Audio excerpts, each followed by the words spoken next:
Satu, dua, tiga. Alumni bicara. Oh, Pak alumni bicara. Saya kedatangan tamu Ketua Ombudsman Makassar dan juga adalah top chairnya HIPMI. Menarik ini. Saya memang tunggu-tunggu namanya Ombudsman. Mungkin Ya. Pak Ketua bisa kenalkan dulu diri ya. Ya, oke, saya Iwan Patiroy, kebetulan dipercaya jadi Ketua Ombudsman Kota Makassar. Kebetulan saya juga aktif di HIPMI Sosial. Kemudian perlu saya cerita sedikit tentang Silakan. Ombudsman. Saya tetap tidak berani menegur Ketua Ombudsman. Ya.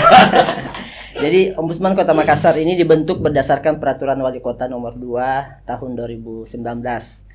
Nah, ini Ombudsman Kota Makassar ini satu-satunya di Indonesia. Ya, untuk Ombudsman daerah itu dua dengan Jogja, tapi Ombudsman Jogja itu kelasnya adalah kelas provinsi. Sedangkan kita adalah kelasnya kelas Kota Madya. Nah, kami itu berdiri diinisiasi oleh Bapak Ilham Arif Sirajuddin waktu beliau menjabat wali kota pada zaman itu. Waktu itu pertama kali yang menjadi ketua komisioner adalah Prof. Aswanto yang sekarang di Mahkamah Konstitusi. Kemudian dilanjutkan oleh Bapak Mulyadi yang rektor Universitas Padjat sekarang. Kemudian dilanjutkan oleh Bapak Hudri sekarang di PMI Kota Makassar. Kemudian digantikan oleh saya terakhir. Nah, terus apa korelasinya dengan Ombudsman Pusat Laude Ida ini? Oh ya.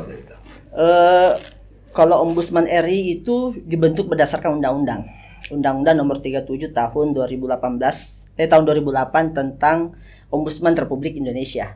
Nah, dia membentuk perwakilan di provinsi hanya sebatas sampai tingkat provinsi. Oh, sampai tingkat provinsi. Padahal sebenarnya ada salah satu pasal yang mengatur bahwa boleh dibentuk sampai kabupaten kota. Nah, atas dasar itulah pemerintah Kota Makassar menginisiasi membentuk Ombudsman Kota Makassar. Ya, karena kan Ombudsman provinsi ini mengcover 24 kabupaten. Ya, itu tidak mungkin bisa ditangani dengan sendiri, sehingga itu perlu dibentuk sebenarnya di kabupaten kota untuk mempermudah melancarkan jalannya tugas dan fungsi dari Ombudsman provinsi. Perlu BPC-nya. Perlu BPC-nya, betul tidak sekali. mungkin dia sendiri. Betul. Nah, mungkin kalau seperti Ombudsman di Makassar ini kerjanya apa? Ya. Oke, Ombudsman Kota Makassar ini berdasarkan peraturan wali kota diamanahi dua hal. Jadi mengawasi pelayanan publik terkait dengan maladministrasi. Maladministrasi itu saya kasih contoh misalnya pelayanan KTP yang berlarut-larut. Nah, itu masyarakat bisa melaporkan ke kami. Pelayanan izin mendirikan bangunan yang berlarut-larut itu bisa melaporkan ke kami. Itu terkait maladministrasi. Kemudian yang kedua, bukan malpraktek. Kalau di istilah kesehatan malpraktek. Nah, yang kedua adalah kita juga menangani persoalan terkait pelanggaran etika bisnis, terkait Undang-Undang Perlindungan Konsumen.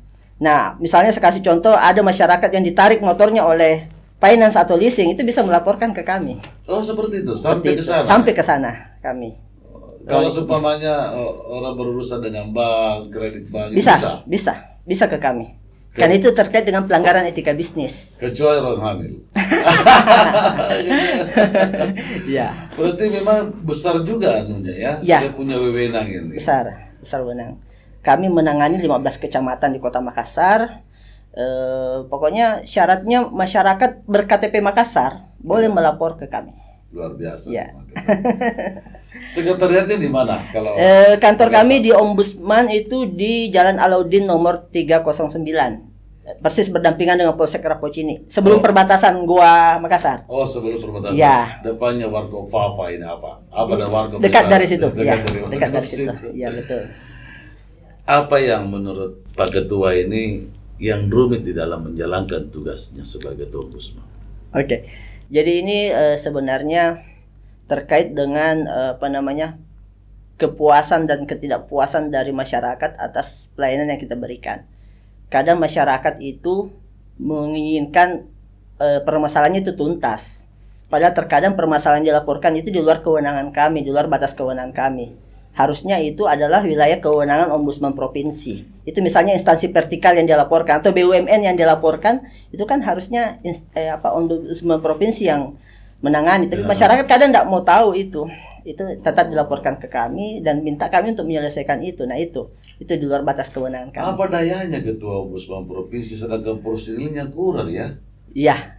Cara Jadi sebenarnya memang mereka harus menjalin koordinasi dengan bupati-bupati yang ada di tiap kabupaten memang untuk kooperatif dalam melaporkan kasus maladministrasi ada di daerahnya. Karena tidak mungkin dengan jumlah yang segitu sedikit untuk bisa menjangkau 24 kabupaten memang. tidak mungkin pernah Iya. sampai ke Luwu Timur ya, Iya. ujung-ujungnya. Tapi sampai ke sana Sampai ke sana. pelapor itu sampai kan pelaporan bisa lewat online, bisa. Oh, bisa Iya, melakukan online. Bisa lewat online, bisa. Websitenya apa Pak Ketua? Websitenya websitenya Ombudsman RI. Iya, kita minum dulu. Pak Ketua. Kita minum dulu Pak Ketua.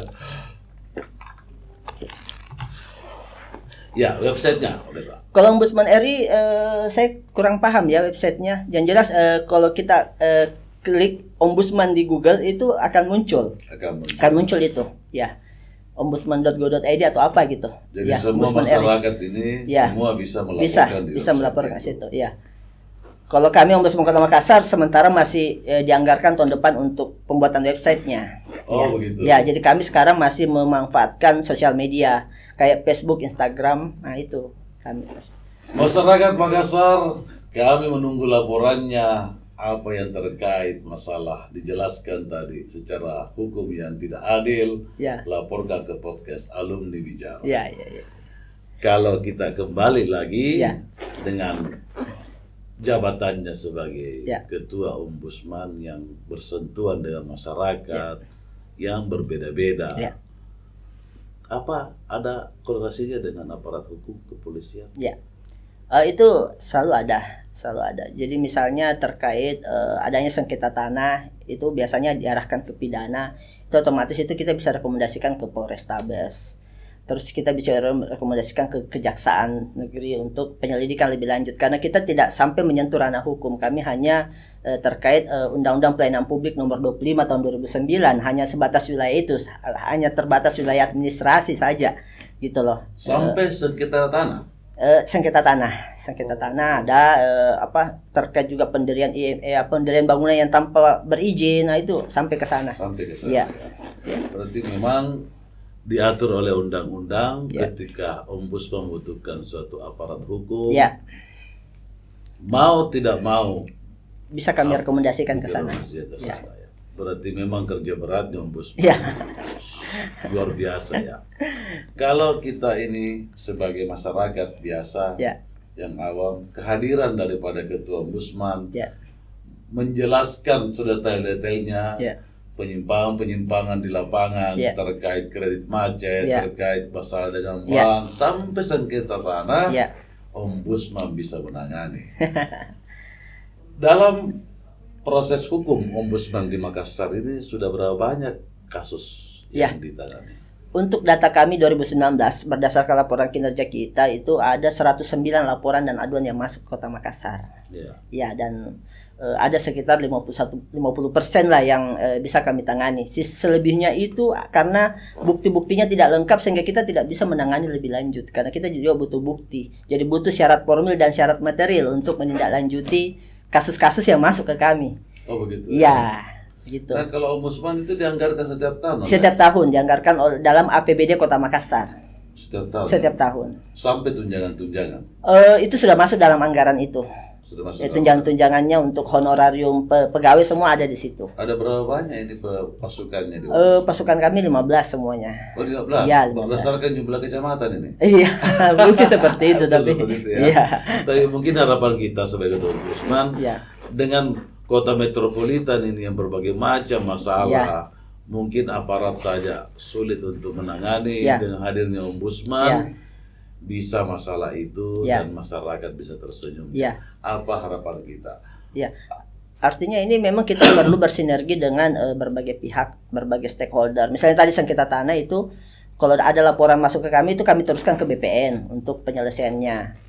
Kemudian kalau terkait IMB kami bisa teruskan ke PTSP untuk ini. Jelasnya kita harus bersinergi dengan berbagai pihak stakeholder terkait dengan Ombudsman Kota Makassar itu. Karena kami tidak bisa jalan sendiri dalam hal ini. Itu. Tidak pernah kali dalam suatu menangani kasus Ya. bertabrakan dengan ombudsman provinsi. Oh, tidak pernah, karena kami dalam menerima laporan itu, pertanyaan kami ke pelapor pertama kali adalah pernah tidak melaporkan ke Ombudsman RI provinsi. Kalau sudah pernah, kami tidak tangani lagi gitu. Begitu ya. Iya, seperti itu ininya. Nah, kalau Screeningnya. seumpamanya pemilihan ketua RI, Ya, bisakah memang ketua Ombudsman Makassar? bisa. maju juga Saya akan maju. sebagai Sebagai kandidat ya. ya, kepala perwakilan namanya. Kepala Kepala perwakilan Ombudsman RI Sulawesi Selatan.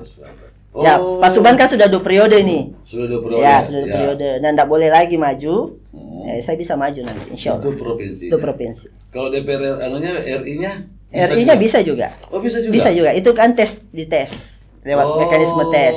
Iya. mekanisme Ada tesnya, tesnya, iya. Luar biasa memang. Sama dengan Ombudsman Kota Makassar, kami juga dites kemarin. Judul kita ini Open Your Mind, alumni bicara. Iya. Ombudsman menyikapi atau seperti apa judulnya ini? Ya, Ombudsman menyikapi pelayanan publik di Kota Makassar. Pelayanan Publik di Kota Makassar, ya. Atau judulnya Ombudsman butuh anggaran. Itu bisa pasti. saja kan? Ya. Maksud saya Ombudsman Makassar ini kan dananya sumber dananya APBD. Iya. Dengan sampai 1 juta penduduk Iya. ini dengan 15 orang Iya. personil itu sangat Memang tidak mungkin. sangat terbatas Sangat memang. terbatas. Ketersediaan anggaran kami juga sangat terbatas, jadi kami minta berbagai pihak untuk bisa memperhatikan ini. Karena bisa juga melalui hibah, bisa juga supaya kita ada tambah-tambahan anggaran di situ. Karena anggaran yang kami miliki itu sebenarnya tidak cukup lah untuk mengcover 15 kecamatan di Kota Makassar. Dengan berbagai tetek bengek masalah yang masuk ke kami itu akan terasa sulit. Dengan ya. Selama menjadi ketua Ombudsman, Pak Ketua, Ya. sudah berapa kasus yang sudah ditangani yang berhasil dimenangkan oleh masyarakat-masyarakat yang tak berdaya? Ya, saya kan baru 1 tahun lebih ya. 1 tahun lebih itu sudah ada kurang lebih 30 kasus yang kami sampai selesai sampai ke tahap rekomendasi namanya. Tahap rekomendasi itu kami rekomendasikan ke wali kota. Dalam hal ini untuk mengambil tindakan terhadap misalnya ada aparatnya yang melakukan maladministrasi. Mau diapakan oleh dia itu kewenangan wali kota. Yang jelas kita sebatas menyampaikan. Ya, masalah itu kepada itu. Berarti ketua Ombudsman juga semua ini tersadap handphonenya KPK juga. Oh, kalau saya tidak. Oh, tidak. Kalau saya tidak. Ya, kalau Ombudsman RI mungkin ya, mungkin. Kalau provinsi tersadap. Ya, mungkin ya, saya kurang tahu karena itu juga ada ininya. Apa namanya? Pelaporan LHKPN-nya juga mungkin, laporan harta kekayaan mungkin, ya. Berarti besar juga honornya ya sebagai ketua Ombudsman. Dan mungkin harapan kita ketua Ombudsman baik yang ada provinsi dan Linda kader HIPMI bisa naik jadi Ombudsman provinsi ya. Karena kalau kita lihat Ombudsman yang di pusat ini itu hanya 2 periode bisa saja. Ya, 2 periode saja. Oh, batasnya 2 periode. Kalau Pak Laude ini Pak Laude periode kedua ini. Oh, baru masuk periode kedua. Berapa tahun? 5 tahun ya? 5 tahun. Oh, panjang juga ya. Sama dengan wali kota. Sama dengan wali kota. Ya. Sama dengan Pilpres. Sama. Berarti membutuhkan dia kalau di pusat membutuhkan 34 kota ya. 34 provinsi. 34 provinsi. Iya, perwakilannya. Iya. Wah, seru juga ini. Jadi namanya kepala perwakilan. Terjadi voting? Tidak. Jadi tes. Ya, ada tes pertama itu tes administrasi, kemudian setelah itu ada tes kualitas secara tertulis, kemudian tes integritas, tes wawancara. Ya, itu. Jadi kalau penilaian mungkin ya, kalau selama dia menjabat sebagai ketua Ombudsman, kasus yang ditangani kecil dan minim, mungkin juga salah satu interest point ya tanda kutip di situ ya. Sebenarnya Contohnya seperti ini, kejaksaan dan kepolisian. Apabila ada kasus dalam satu provinsi itu adalah mengangkat suatu jabatannya. Ombudsman juga begitu. Ya, harusnya itu bisa menjadi catatan penting untuk ini bahwa sebenarnya bagaimana penyelesaian kasusnya itu tindak lanjutnya Tindak sebenarnya, lanjutnya. ya sebenarnya. Jangan sampai banyak 86 ini. Iya. Sebenarnya kan kita ini lebih ke corrective action kalau ombudsman itu. Tindakan korektif. Jadi apa tindakan perbaikan yang bisa dilakukan oleh instansi terlapor supaya itu tidak terjadi lagi di kemudian hari, tidak terjadi keterulangan masalah. Gitu. Nah, itu sebenarnya tindakan korektif. Karena memang kali ya riskan ya. Yang paling riskan ini persoalan mafia-mafia tanah ya, Pak Ketua. Iya. Jadi batasannya tadi kredit macet. Ya, kredit macet itu bisa kami teruskan ke OJK, Otoritas Jasa Keuangan. Itu bisa kami. Kalau terkait dengan hal-hal lain, leasing bisa teruskan ke BPSK, Badan Penyelesaian Sengketa Konsumen. Jadi kami bersinergi dengan pihak-pihak terkait. Jadi mengantar sampai ke pengadilan kedua belah pihak tadi, leasing dan masyarakat yang kredit ini. Tidak semerta-merta ya dia mengambil kendaraan itu, anggaplah seperti bank, tidak semerta-merta mengambil. Tidak boleh. Tidak boleh ya. Boleh dilaporkan. Nanti keputusan pengadilan secara ingkrah baru bisa. Berarti di sini bisa banyak pidananya ya. Bisa mengarah ke pidana.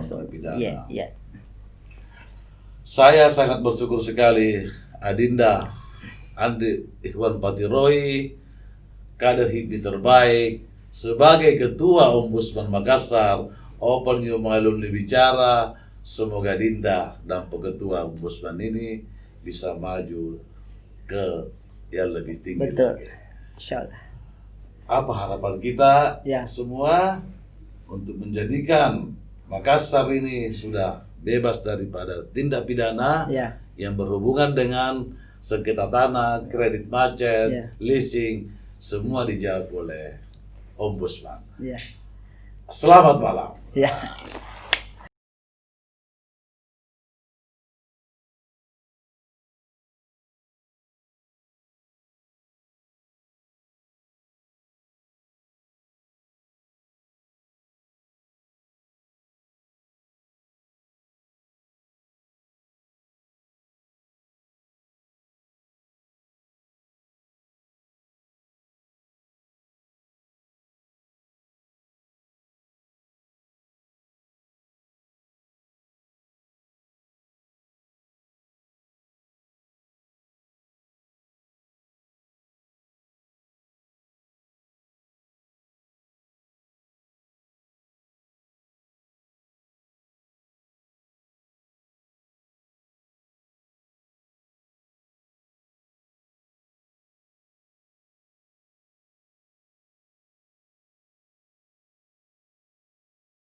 Jerman, Saya ketahui begini, tidak mau pakai yang normal, kan? Coba apa?